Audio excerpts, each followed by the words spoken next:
आज हेउछि पवित्र अक्षय तृतीया। ओडिशार एही कृषि भित्तिक पर्व रे कृषक माने आज ठारू अखिमुठी बुणिबा आरंभ करिथांती। विश्वास रहिछि एही दिन रे जेउ सब कार्य आरंभ करा जाई थाए ताहा बहुत भल भाबरे होई थाए। एही दिन को कृषक माने बहुत शुभ बोली मानि थांती। सेथिपई आजिठु कृषि कार्य आरंभ करा जाई थाए। एही पर्व रे एबे शामिल होइछंती राजनेता। अखिमुठी गौणी रे एबे राजनीतिर क्रेज। राजनीति माहौल भितरे राजनेता मानंकर नियारा बेश, मुंडरे पगड़ी, हातरे लंगल आ बिलरे अखिमुठी बुणुछंती बीजेडी रो संबलपुर सांसद प्रार्थी प्रणव प्रकाश दास। निज समर्थक कर्मी और चाषी भाई मानक सह मिसी ए पवित्र दिन रे बिलरे धान बुणुछंती बबी।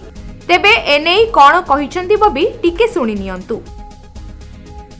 ओडिशार सबुठ पुण्यतिथि आज चाषी भाई तार धरिकी बाहर जगत को पोषापी चषा लक्ष्य जीवन पोषा आम भी चाषी बंदी घर लोक तो आज ये आसिकी तेलपाले जो भाया कार्यक्रम करते मु चाषी भाई सहित बेसी अखिमुठी बुणी निजक बहुत भाग्यवान मन कर प्रभु जगन्नाथ पाखे माँ समली पाखे प्रार्थना करी बहुत भल वर्षा हो भल फसल फल। गोटे पटे बबी कृषक बेश धरी अखिमुठी अनुकूल करुवा बेले अन्य पटे देखिबाकू मिलिछि जटणी विधायक सुर राउतरायଙ୍କ समान घटना। हातरे टकेई धरी बिलरे धान बुणुछंती सुर आ सांगरे अछंती बीजेडी रो जटणी विधायक प्रार्थी विभूति बलवंत राय। आज विश्व पई पृथ्वी पई भारत वर्ष पई ओडिशा पई पवित्र दिन अक्षय तृतीया।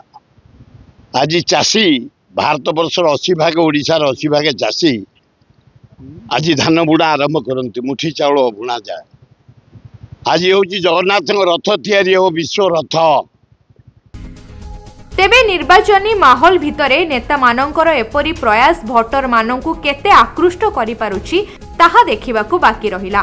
ब्यूरो रिपोर्ट दिनांक टीवी।